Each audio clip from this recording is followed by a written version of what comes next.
Einstein. Einstein. Laisse ses lunettes, Einstein. Laisse. Oh, c'est pas vrai. Ce chien, il est comme ses ancêtres. Ah, vous êtes là. Quelle sacrée aventure. Hein. Quel périple extraordinaire. Alors, j'ai tout suivi sur mon rétroviseur spatio-quantique. Tiens, et si on regardait ça ensemble? Voilà, comme si on y était. La première étape se faisait dans les musées. Vous étiez en train de tenter péniblement de rattraper les matières que vous aviez ratées dans l'année. Pas brillant vos résultats, dites donc. Le but étant de pouvoir obtenir l'invitation au bal de promo Meurtre sur la piste de danse. Français, mathématiques, histoire, un petit tour dans le musée, et voilà qui est réglé. Aussitôt vos tenues de gala mises, vous voilà arrivé au gymnase, prêt à vous secouer sur la piste, vous remplir de punch tout en espérant être le roi ou la reine du bal. C'était sans compter sur mon intervention remarquée. Chers amis du passé, bonjour. Non, ne paniquez pas, je ne vous veux aucun mal. La lumière reviendra tout de suite. Je me présente, je suis le professeur Blaze, directeur du Musée mondial des arts et de la culture, et je vous parle depuis l'année 5102. Aujourd'hui, les musées ont bien changé. On n'expose pas seulement les œuvres ou les inventions, mais aussi leurs créateurs. Enfin, leurs clones. Et c'est là où j'ai besoin de vous. Pour compléter mon pavillon, mon nouveau pavillon, eh bien, je dois récolter l'ADN de plusieurs personnalités. D'après mes calculs, les personnes vivant en 1955 n'ont pas été affectées et peuvent donc voyager sur la ligne temporelle originelle. Vous êtes donc mon seul espoir de conserver la mémoire de l'histoire avant que nous ne l'endommagions. Les lunettes spatio-temporelles que j'ai ici, combinées avec les cartes de stockage que j'ai ici, vous permettront de changer d'époque. Pour chaque mission, votre destination s'affichera de ce côté-ci lorsque vous mettrez vos lunettes. Rendez-vous à cette destination et suivez les instructions de la mission. Cette mission vous permettra de retrouver le personnage, mais aussi de trouver un objet qui le fera accepter que vous préleviez son ADN. Rassurez-vous, ça marche à tous les coups. Nous avons étudié chaque cas. Une fois que son ADN sera inscrit sur cette carte, eh bien vous trouverez la nouvelle destination sur cette carte grâce à vos lunettes de voyage. Et c'est parti pour une nouvelle mission. Voilà, je pense n'avoir rien oublié. Rendez-vous donc à la fin de notre voyage au musée. Ah si, pour certains voyages, vos lunettes ne suffiront pas. Vous serez donc matérialisé dans notre hub, où des cabines holotemporelles vous attendent. Bon, c'est en cours d'aménagement, ne faites pas attention au bazar. Mais ça fonctionne. Vous voilà entraîné dans un voyage extraordinaire. À partir de ce moment-là, vos chemins se séparent. Vert, bleu, rouge ou orange, chacun a son itinéraire spatio-temporel. Grâce aux lunettes et aux cartes, vous allez voyager de lieu en lieu et d'époque en époque. J'avais d'ailleurs prévu de vous montrer les quatre, mais un glissement quantico-sectoriel m'a fait perdre une partie des images, et il ne me reste plus que le vert. Suivons-les. Premier saut dans le temps, direction le 19e siècle via le vortex matérialisé dans le musée du papier peint. C'est un grand écrivain de romans d'aventure que vous deviez retrouver. J'ai nommé Jules Verne. Pour ce faire, je vous avais donné 3 couvertures de romans, à partir desquelles vous deviez reconstituer le mot de passe permettant d'accéder à son bureau. En associant les illustrations des couvertures avec les bons papiers peints et en décodant le message caché, vous trouviez à la fois la localisation de son bureau, le mot de passe qui lui donnera aussi le thème de son prochain roman. Jules étant ravi de votre idée, il vous confie son ADN. Et votre prochaine mission apparaît déjà. Ah, prochaine destination, le hub spatio-temporel. Fichtre, voilà un voyage plus corsé qui s'annonce. Vous êtes donc transporté dans notre centre expérimental. Un peu en travaux, mais je vous l'avais dit. Nos techniciens vous accueillent et vous orientent vers votre salle de voyage. Vous passez la porte du hub numéro 3 pour vous retrouver dans l'ancienne Égypte. Eh oui, Cléopâtre vous attend. Mais pour accéder à elle, il faudra passer le barrage du gardien. Il vous invite à passer une épreuve. Vous voilà parti pour reconstituer une pyramide couverte de hiéroglyphes. Aussitôt dit, aussitôt fait. Un petit tour sur les murs vous permet de les décrypter. Et Amore devient votre sésame vers Cléo. Ravie que vous lui remettiez un message de Jules, elle se fait un plaisir de vous donner son ADN, ce qui déclenche instantanément l'apparition de votre prochaine destination. Direction le début du XXe siècle. Hollywood, ses strass et ses paillettes vont rayonner à la cité de l'automobile. D'une Ferrari monoplace, en passant par une Bugatti Torpedo, pour aboutir à une Rolls-Royce Silver Ghost, vous vous êtes fait tourner la tête en passant d'une belle carrosserie à l'autre, jusqu'à finalement rejoindre le salon luxueux où Charlot attend tristement de trouver une idée pour son prochain film. Il vous remet ses notes et après quelques minutes d'intense réflexion, vous lui proposez les temps modernes. Il retrouve toute sa joie de vivre et vous remet son ADN. Votre prochaine destination s'affiche, le musée EDF Electropolis. Dans les années 2000, c'est un message de SOS. Il nous faut interrompre notre recherche de clones pour porter secours. Suivons ainsi la deuxième directive des voyages spatio-temporels. Bon, première étape, vérifiez qu'il ne s'agit pas d'un piège. Après avoir retrouvé les 3 objets témoins du message et du même coup la localisation de l'émetteur du message, rendez-vous sur place. Nom de Zeus!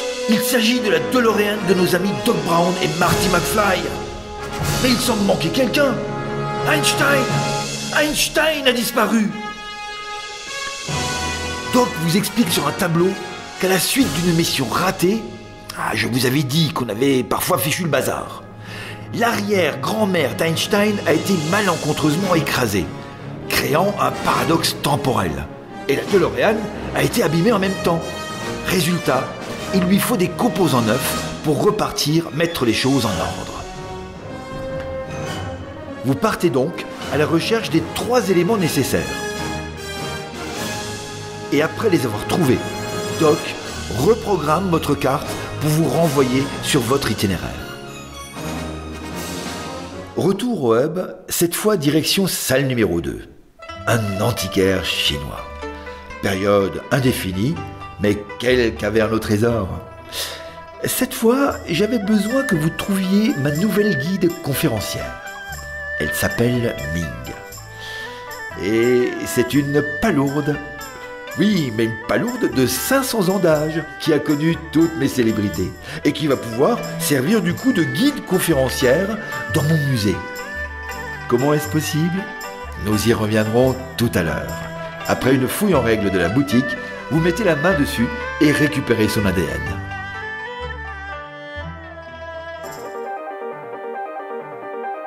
Destination le futur. Enfin non, le passé. Enfin, mon passé, votre futur. Et grâce à la salle numéro 4, vous partez en 2120. Un androïde vous y attend, dans un décor lumineux.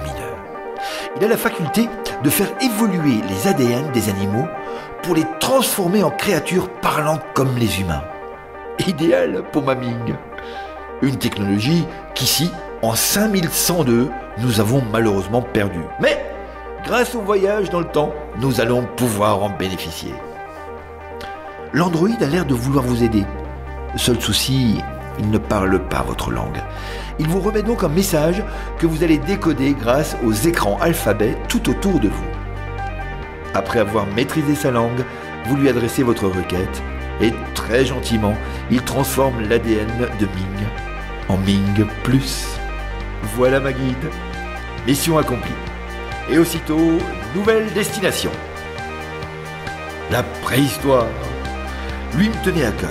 Imaginez l'inventeur du gourdin dans ma collection. Krumpf. Après quelques recherches dans le musée historique, 4 objets vous permettent de reconstituer un mammouth. Et par là même d'apporter à Krumpf et Krumpfette de nouveaux horizons en matière de dessin. Vous lui faites comprendre que vous voudriez charger votre carte. Et vous repartez avec son ADN. Nouvelle destination, l'Angleterre des Tudors, au cœur du village de l'écomusée d'Alsace. Et c'est sans doute un des écrivains les plus célèbres de l'histoire qui vous attend là-bas.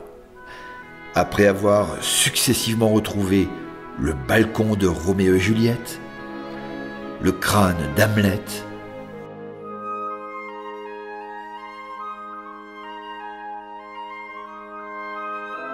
et sa plume et son encrier, il ne vous reste plus qu'à déclamer un sonnet à William Shakespeare pour obtenir son ADN.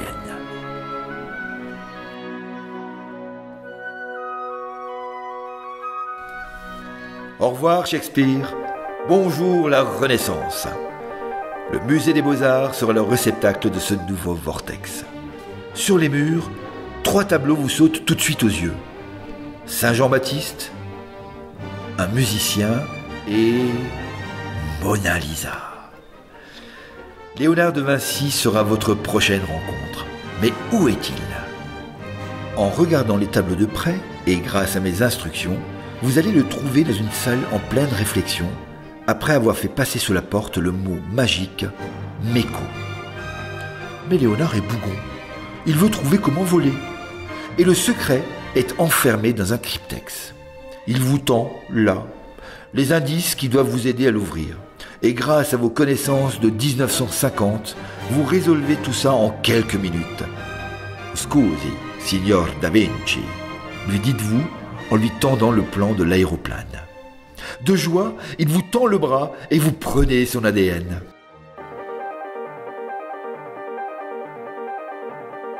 Nouvelle destination, 5102, musée mondial des arts et de la culture. Eh oui, il est temps de me rapporter vos cartes ADN. Le nouveau pavillon de mon musée est installé dans l'ancien hôtel de ville de Mulhouse, où vous pourrez admirer mes clowns. Ne sont-ils pas magnifiques ?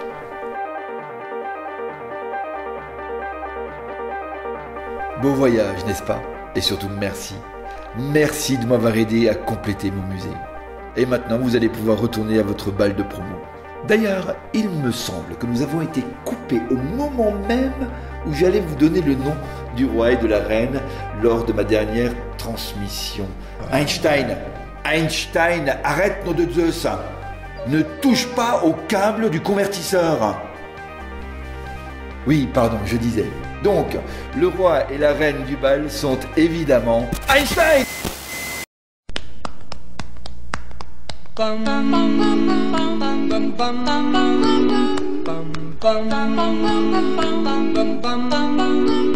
Mr. Sandman, bring me a dream. Make him the cutest that I've ever seen. Give him 2 lips like roses and clover. Then tell him that his lonesome nights are over. Sandman, I'm so alone. Don't have nobody to call my own. Please turn on your magic beam. Mr. Sandman, bring me a dream.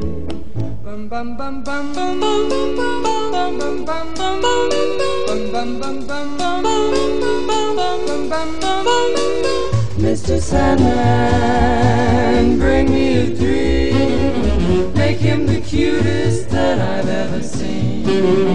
Give him the word that I'm not a rover. Then tell him that his lonesome nights are over. Sandman, I'm so alone. Don't have nobody to call my own. Please turn on your magic beam. Oh, Mr. Sandman, bum bum bum bum bum bum.